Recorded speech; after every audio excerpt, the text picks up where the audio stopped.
So both Igor and I actually started out in the blurring the lines between the browser and content. But then slightly later on in the afternoon, we split off and decided to work on the idea of tools for publishers, and then that actually ended up extending into like a more of like, what can we do to take the webintents.org site forwards in order to start affecting some change a bit sooner than maybe some of the other stuff. So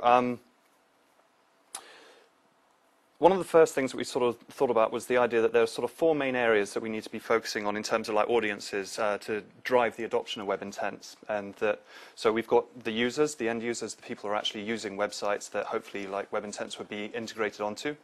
The service providers, publishers, and browser vendors. So we've already seen some stuff about browser vendor implementations or possibilities.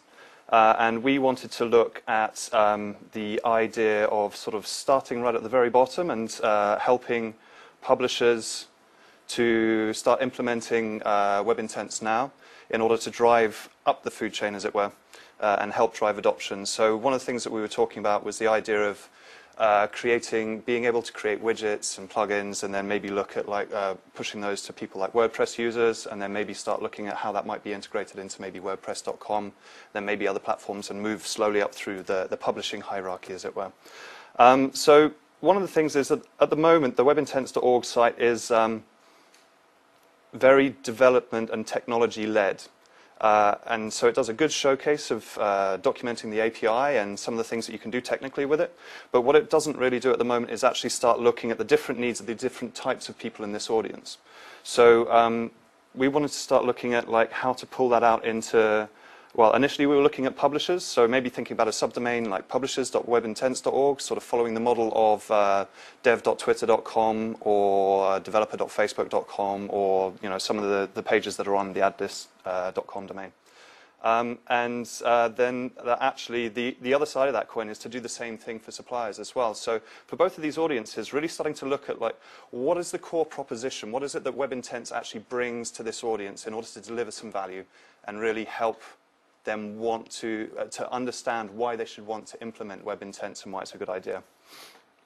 So if I just talk a little bit about what we sort of envisaged for publishers.webintents.org, the idea of having a bit more of a homepage purely for publishers, and again, like I said, conveying this core proposition, and then links through to the documentation from that. Because at the moment, if you just go to the documentation, it's like, this is just documenting an API. I mean, sorry, that's, but it can be made an awful lot more appropriate for a certain type of audience, like publishers. So selling it in that format first, and then giving them the ability to deep dive into documentation that will help them with implementation. And then the other thing that, the other main thing that we thought that would be very useful, and is already sort of, there's prior art for it, is the idea of snippet generators, or things that help you do the cut and copy and paste of code into sites so that people can implement these things quickly and easily without having to worry. Then we asked Paul to come and join us, and we talked about the idea of having repositories, keeping it all up on GitHub and stuff, and there is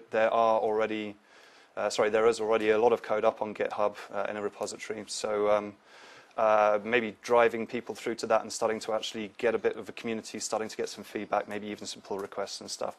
So that's about it for publishers for the moment. And then for suppliers, it's kind of the same thing, but when we were in the browsers, blurring the line between browsers and content, one of the things that we talked about was the idea of going to Photoshop.com and there being a call to action, say, use Photoshop anywhere. And so these suppliers are going to want to be able to brand that and put this into marketing and landing pages and campaigns and things like that. And the creative is going to be different in every case. But the snippets and the code behind it that drives that should be common, so that there's just a really easy way to just go and make yourself ready for web intents, or web intents ready. So again, it's just making sure that really focusing on the needs of a specific audience. So obviously this is just waffling around the problem a little bit. So what can we actually do to start driving this forwards? Well, I'm quite keen to get some stuff up on the wiki and basically talk about a few different levels, going from like the sort of just in your brain through to making it concrete and actually delivering it. And it's kind of based around Jesse James Garrett's 5 planes. So talk about the background, where we are now, then the strategy, where we'd like to be, and also are there any examples of prior art, who are we solving these problems for? And then start talking about the scope. And the scope at the moment really is like developing a website and some tools for publishers and also for suppliers on subdomains of webintents.org, so that they can actually help, so that they can implement these aspects of Web Intents. They don't need to worry about whether, if they're publishers, they don't need to worry about whether suppliers exist, or if they're suppliers, they don't need to worry about whether publishers exist and that are going to be driving traffic. They just need to know that they are ready for this thing that is coming, which is Web Intents. And it's a totally decoupled system. There's no kind of dependencies, so that's all good. So we can then start looking at like structure. So I've already sort of talked about some pages that we might look at, but it's worthwhile us doing like a bit of a competitor analysis and start looking at things like Twitter and Facebook to sort of see how they've gone about solving some of these other problems as well, and then blending that into the sort of high-level user journeys, if there are any, in terms of diving through different pages, or even just in diving through how you go about generating the snippets to actually embed into your pages.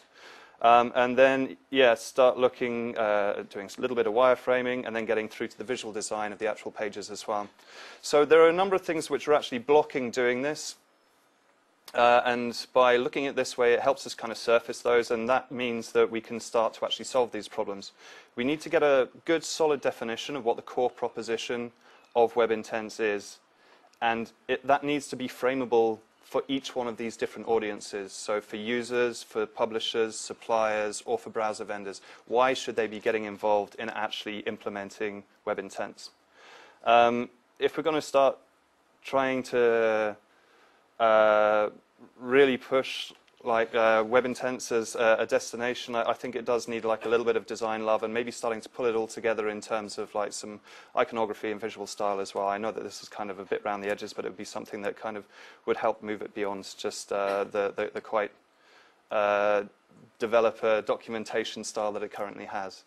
And this does also lead us into like trying to solve problems for the iconography that would live inside of the widgets that would be implemented on these sites. And then if we are going to try and gain some traction and look for like the low-hanging fruit, then I really think that WordPress is a good place to start.